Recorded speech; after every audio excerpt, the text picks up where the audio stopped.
You are not bad with money. You've been set up to fail. Right now, 63% of Americans can't cover a $400 emergency, not because they're lazy, not because they're careless, because there is a force working against them that nobody in a suit on TV will ever admit exists. And here's what makes it even worse. The harder you try to save, the more exhausting it feels, like trying to fill a bathtub with the drain wide open. You work, you cut back, you tell yourself this month will be different, and it never is. That's not a discipline problem. That's a design problem. Warren Buffett has been quietly pointing at this for 50 years, but the lesson got buried under all the noise about index funds and compound interest. What he actually understood, before he made his first million, was something so simple it sounds almost insulting when you hear it. Stay with me, because by the time this is over, why saving money feels impossible will make complete sense, and you'll never think about a dollar the same way again. Picture a Tuesday evening in the spring of 2011. A man named Marcus sits at his kitchen table in Columbus, Ohio. The lamp is on. His laptop is open. There's a half-eaten bowl of cereal next to him because he skipped dinner, again, to avoid spending money at a restaurant. On the screen, his bank account. Balance, $41. Marcus is 34 years old. He earns $52,000 a year as a project manager. He has a master's degree. He reads business books. He follows the financial news. He knows what a Roth IRA is. Well, he's not uninformed, and yet, after rent, utilities, groceries, his car note, and his student loans, he has $41 left every single month, without fail. The night before, his company had announced a small bonus, $400. Marcus had felt something rare, a flicker of hope. This time, he told himself, this time I'll finally start the savings account. He told his wife Tanya over the phone. She laughed, the warm kind. Don't spend it on that Xbox game, she said. He promised he wouldn't. The bonus hit on Friday. By Sunday, $260 of it was gone. Not on anything dramatic, not on the Xbox, on groceries that were slightly nicer than usual. A dinner out, just once, an oil change he'd been putting off, a birthday gift for his nephew, all reasonable, all necessary feeling, all gone. He still had $140. He transferred it to savings. 3 days later, his car insurance auto-drafted. He moved the money back. Marcus wasn't undisciplined. Marcus wasn't stupid. Marcus had walked into a trap, one that was specifically engineered to drain every dollar that came near him. And it had a name, it had a science, and it had a solution that Warren Buffett figured out before he was 25 years old. But nobody told Marcus. Nobody tells any of us. That's what this video is about.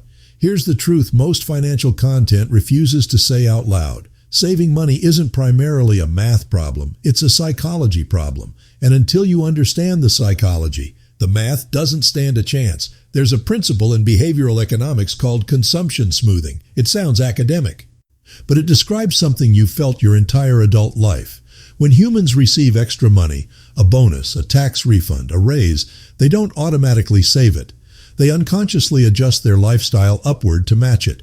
Nicer groceries, a dinner out, something they'd been putting off. The brain doesn't register these as luxuries. It registers them as corrections, as finally catching up. That's not weak character. That's wiring. In the 1970s, two psychologists, Daniel Kahneman and Amos Tversky, ran a series of experiments that changed how we understand money decisions. They discovered something called loss aversion. The finding was this: losing $20 feels almost twice as painful as gaining $20 feels good. Your brain is not a balanced scale. It's rigged heavily toward protecting what you already have. Warren Buffett once said, and I'm paraphrasing here, that the most dangerous emotion in investing isn't greed. It's fear disguised as caution, loss aversion, dressed up in responsible clothing. Now apply that to Marcus's situation. Every time Marcus thought about putting that $140 into savings, his brain quietly ran a calculation. What if the car breaks down? What if a bill hits? What if I need it? The pain of imagining it gone, already in savings, already untouchable, felt bigger than the future gain of having it grow. So he kept it liquid, and liquid money disappears. Here's the unexpected fact that stopped me cold when I first read it. A Fidelity investment study once analyzed its own best-performing retirement accounts over a 20-year period. You know what the top performers had in common? Most of them had forgotten the accounts existed. They weren't actively managing. They weren't watching the market. They had set it and genuinely forgotten it. The accounts that performed worst? The ones that were checked, adjusted, and worried over most frequently. Let that sink in. The people who tried hardest lost more. This isn't just Marcus's story. This is the story of 68% of American households right now. Working people who earn enough to save something but finish every month at zero. Not because of bad luck, because of a psychological system that was never designed with them in mind. And here's where it gets even deeper. In 1954, a young Warren Buffett, 24 years old, fresh from studying under Benjamin Graham at Columbia, made a decision that looked strange to everyone around him. He moved back to Omaha, not New York, not Chicago, Omaha, Nebraska, where the cost of distraction was lower, where the pull of consumption was quieter, where the psychological noise that drains your discipline and your dollars was almost silent. His friends thought he was being modest. His colleagues thought he was playing small. By 1964, 10 years later, he was worth over $12 million. He didn't out-earn the trap. He outlocated it. He removed himself from the environment that made spending feel automatic. And he built an environment where saving felt automatic instead. Even I had to unlearn this. For years, I thought discipline meant willpower, white-knuckling your way past every temptation. It doesn't. Willpower is a limited resource. It runs out. The people who save consistently aren't stronger than you. They've built smarter systems than you, and there's a profound difference. Before I show you exactly how to build that system, if this is already landing different, hit subscribe. The Compound Wisdom drops this kind of insight every single week. No hype, no shortcuts, just the real stuff. Now, here's what changes everything. The principle is called paying yourself first. You've probably heard that phrase, you've probably tried it, and it probably didn't stick. Here's why, and here's what you've been missing. Most people hear pay yourself first and think it means save what's left over.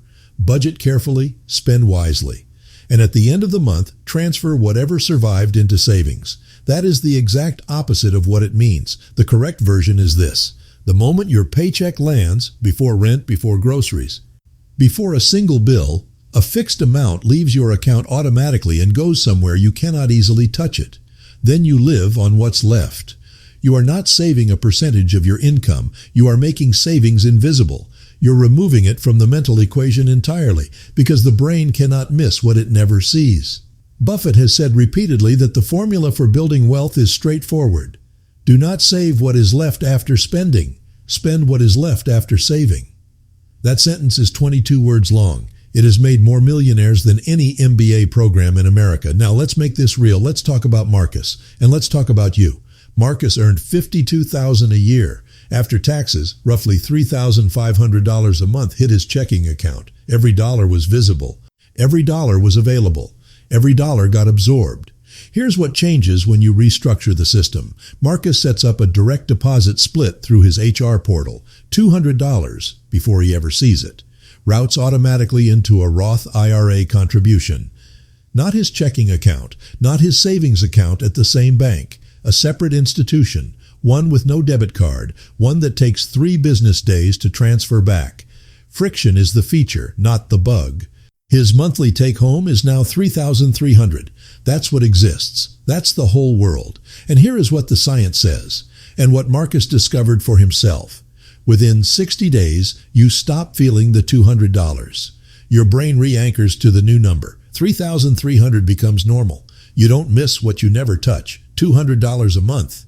That sounds modest. Let's see what it actually is. Invested consistently in a low-cost S&P 500 index fund, which has averaged roughly 10% annually over the last 50 years, $200 a month becomes over $450,000 in 30 years, without ever increasing the contribution, without timing the market, without doing anything except not touching it. The people who understood this in 2010, the year after the financial crisis, when everyone was terrified, are sitting on nest eggs right now that feel almost embarrassing to talk about at dinner.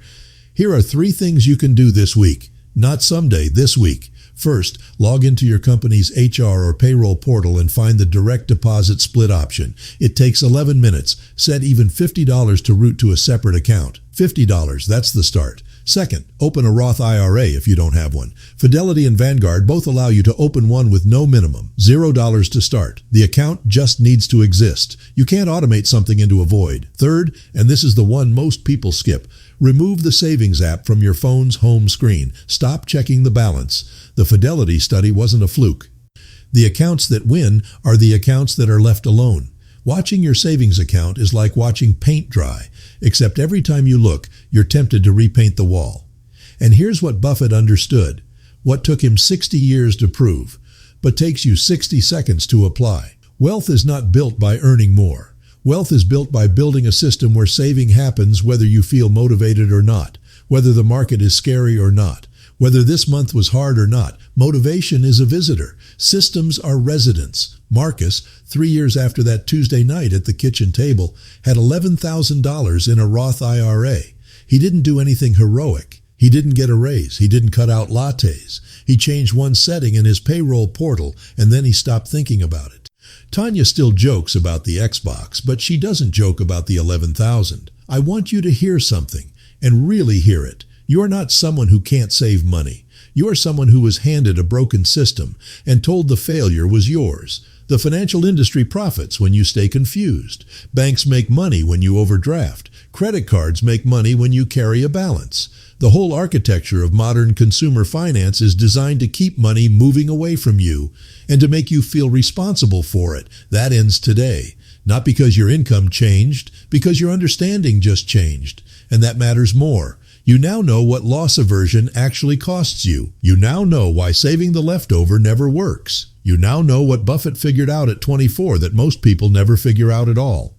You are not someone who got unlucky. You are someone who was never taught this, and now you know. That changes everything. Marcus still lives in Columbus. He's 47 now. His Roth IRA just crossed $90,000. He didn't become a different person. He didn't find a secret stock. He just stopped fighting his own psychology and started designing around it. That's the whole game. And now it's yours. Now you understand why saving money feels impossible, and exactly why it doesn't have to be. The system, the psychology, the fix, all of it right here.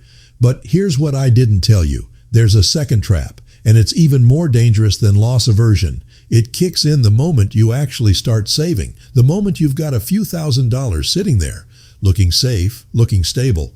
It's called lifestyle creep. And it is the reason people who save diligently in their 30s still arrive at retirement with almost nothing. The math will shock you. The examples will feel uncomfortably familiar. And the solution, again, is something Buffett practiced his entire life that nobody talks about because it's too quiet and too boring to go viral. That's the next video. If the compound wisdom helped you think differently today, subscribe. Share this with one person who needs to hear it. Not because it'll help the channel, but because it might change someone's next 30 years. I'll see you in the next one.